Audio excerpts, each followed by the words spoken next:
Good time, Tommy. Good time, Tommy. That's a good Man, time. I'm in my glasses today. I don't like. Oh, I didn't even know. I don't like it when you wear my glasses. Is that your notification that I'm live? Yeah. I'm live. Can you get on there? Yeah. Weatherman, I need. Hey, I need you. I need where's you. the guy at? Cousin Charlie's out showing a house. He is out changing or showing a house. Good morning. Good Thursday morning. Hey, every day, Brittany Renee's on. Hey, I left Lucky out, baby. I hope he does not do anything wrong. But he's in the house. So everybody, it's 8:30. It's time for the morning grind. Every single morning, we're going to come to you live, and I want to bring something that's very thought provoking that can help you in your life.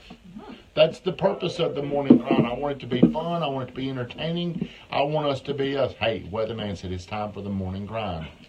So today I'm going to talk about something that I think is going to be controversial to other people. Watching you while I'm pumping iron, Brittany Renee getting strong. The energy man, Tim Hooper, thank you for getting on here. Tommy Heyman, how are you, old buddy? I first start out by apologizing to all of our breakfast people this morning. I would like to apologize to all my friends. I missed breakfast this It morning. just wasn't. I didn't go to the gym. We didn't even talk. I mean, it's like we just sat there. My just back, staring my at the back was killing me, and I really struggled most of yesterday. So I appreciate all the thoughts, the prayers. Cousin Charlie, thank you for getting on him. So, hey, I'm going to bring up a topic today, okay? And I want everybody to think about this because in 15 minutes I won't have enough time to uncover things. But here's the question I'm posing, Kathleen, Yes. Weatherman. Hey, David, how are you? Do you believe hard work will change your life? Yes. Do you? Yes. I disagree with that. Ooh. No, because looking at my life, looking back, let's say this, okay? Let's go back. We're not in real estate. We're 19. What were people doing in the 1900 era? They were working very hard. They were probably working out in the field. We'll work smarter. they not paved the harder. way for Okay. us. Life is about innovation, like my buddy Scott Lumley right there. He has found a tool, he's found leverage to make a whole lot of money. Working harder will not make you more money. Working harder will not change your life. Some of the hardest working people you know probably work at the Waffle House, or they work at a store where, I mean, from the moment they walk into the door to the time Nissan workers. Right. These people are working so hard from the moment they come in to the time they leave. I worked there for 5 years. Kevin Davis worked there. It will not change your life. So let's just do a little. Let's talk about in the 1900s, early 1900s. We're a family, and we're working on a farm. Compounding time with systems. Hey, tools and leverage is what I call that, Scott Lumley. So let's just say we're on a farm, and we're unaware of all the things that are going to evolve in it. But we're sitting out there, and we're doing some kind of hard activity, the three of us. And who's the laziest one of us in the bunch? The one talking is probably the laziest one in the bunch. And man, we're going out there, and our dad is Joey Richardson over here, and he's Pops. Oh, Daddy in there is saying, y'all got to work harder. We need more crops. We need this. You got to work harder. Well, you know, I'm lazy, and I think lazy people have an innate ability to discover easier ways to do things. Their mind's probably working to find an easier way. So let's just say you two are out working me every day. You're chopping, you're sweating, you're sore, and both of you are the apple of Daddy's eye. But I got smart, and I didn't tell y'all. I was coming up with this new innovative system, like Scott said. I'm coming up with a way, but I'm lazy. And I've innovated a new tool or a new system that I'm going to create a new way to do this. And I exposed it on y'all one day, out of nowhere. And now I'm 10 times more productive than y'all. And I'm working less harder. Now, y'all are still going out there, but now who's Daddy's favorite? So you don't really mean working hard. You mean, you're talking about physical, is what you're trying to say. Well, right? I mean, you can really do it in anything. I mean, how you're going to get ahead in life is a new idea, how you innovate, how you come up with a new system. I'm just going to say it's either going to be a tool or leverage? A tool is something that you've innovated, you've come up with. Okay. Leverage could be relationships. Let's talk about a hoe. What kind of hoe? A tool. A tool. Okay. Yeah. I didn't know what you're talking about, man. Damn, what man, you made me nervous. So we're talking about this.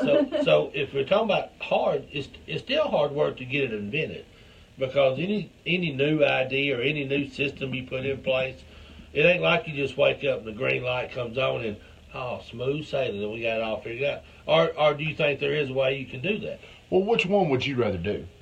No, I'm just asking. Do you think? I mean, what I'm saying though is, when you put systems in place, we all know that there's bumps in the road, there's a little bit of work. Yeah. But after it gets there, then we don't have to worry about working hard every day. Is that kind of? Well, what I'm really talking about is discovering your unique advantage, your competitive advantage. Okay, who's the fastest person in the world? Me. Usain Bolt. All right, well, let's use you. Yeah. Who's the toughest guy in the office? Weatherman. Kathleen, would you rather fight Weatherman over there or me? Let's just say I'm a wimpy guy, but I got a surprise for you. You're going to fight him with his bare hands, but I got a gun. Ooh. Which one would you rather fight now? See, tools create unfair opportunities. Gotcha. Leverage creates unfair opportunities for you. So, Weatherman, let's talk about, let's say over the last 4 years, my income has gone up 300%. Do you think I'll work harder in the business than I did 5 years ago? Or do you think I'll work a lot less? Less. I do. But that's been strategic. So one day, Joey Richardson, hey, our preferred builder in there, he said something so profound. He said, you could go out here and work yourself to the ground and make more money, or you could have somebody like John Jones snap his finger and give you an opportunity. That work it was really this big in the grand scheme of things. So relationships is the leverage that I'm talking. So like Bill Shaw saying, work smarter, not harder. Well, you got to figure out how to work smarter. Tim Dutton was saying this morning, I was talking to him, and he was talking about, in the country, Tommy, we called this, a thinking man will always out-earn a working man. So think about how the world has evolved. Think about third world countries, how hard they're working every single day. Well, if they found new ways to do things, their life could evolve. Now, if you ask, well, how do you find these ways to evolve? How do you find ways to make yourself better? It really comes, I believe, from leaders, great leaders. But most great leaders, they're saying, hey, you got to go out there and work harder. You got to, you work harder. Working harder is not going to change your life. Being exposed to innovative ideas. So if I'm 18, or let's say if I'm 22 years old, I think people focus on the wrong things. They focus on where can I go make the most money right now. You should focus on where can I go to where I can have the best opportunity to earn more money when I'm 30 years old. So out of college, Kathleen, would you rather have a job to where you're making top dollar for your age, or would you rather take an opportunity where you go work for somebody for minimum wage, but these people have so much knowledge, they can completely transform your life over the next 10 to 15 years. People are so into right now. The instant gratification. We are in that computers, mobile phone, all this is instant gratification. That's right. So people said some stuff. I can't see with these glasses. What Taylor Loyal or Scott say? Scott says you're both right. The innovator makes it look easy. The work he puts into the developing is the hard work. The fruits are just greater. Mm-hmm. I wonder who he thought's writer. Well, that's why the show, I'm saying hard work alone. You can just go out with your head down and work harder, and you're going to get little baby results. Mm-hmm. Weatherman, you and me are a lot alike when it comes to how we do our real estate prospecting. We're not really wired to come in here and just call all day. Right. So, but you're more of a thinking man. You can get a lot more done by being out there doing things that are probably easier than coming here. What would you rather do? Would you rather come here and call people all day? Not a bit. Okay, so here's what you should design your life to do. You should design your life to make the same amount of money or more with half the time. See, the world's evolving. We're getting smarter.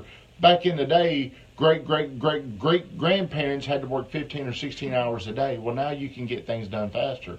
Think about what they were doing back in those days that today we can get done in 5 minutes. There wasn't no damn Google out there. Think about, like, if they wanted to find out something, they could spend weeks on finding out something that we have access to information. Scott Lumley's I'm probably not supposed to say much about it, but he's got an information system that blows everything in his field completely out of the water. He has built something. He worked hard on this. I mean, for years to design something that gives him a competitive advantage over just about everybody out there that he competes against. So, well, he's got a patent on it. I think he does have a patent on it. So probably can't state it.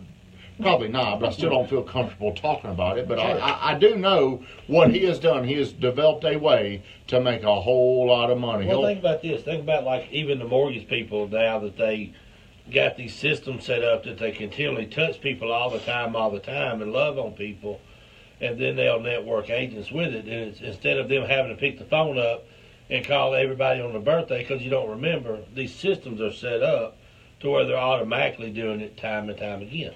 Well, the way you learn is by getting exposed to these people. So the reason why I'm in a coaching program is because Michael Burt can tell me things that I don't know. You know, where I heard this story, he was talking about a plane crashing. And on this plane, these group of engineers, they land in a jungle. And the plane, so they get out in the middle of this jungle, and like 3 or 4 of them just go to work, and they're out there, they're chopping stuff down, and one of the engineers, he climbs up a tree, he climbs up high enough, and he told those guys, hey, you're working hard, but you're working the wrong way. We need to be going this way. Okay. See, it takes people that are innovative, that have thoughts, but the only way you're going to get this, see, the government is not going to say, hey, give you this knowledge. Mentors. You learn, everybody learns from mistakes, but the mistakes ain't got to be yours. I could tell you, hey, here's what I would do if I were you, because I've done it the wrong way for so long. So if you really want to take a shortcut, right.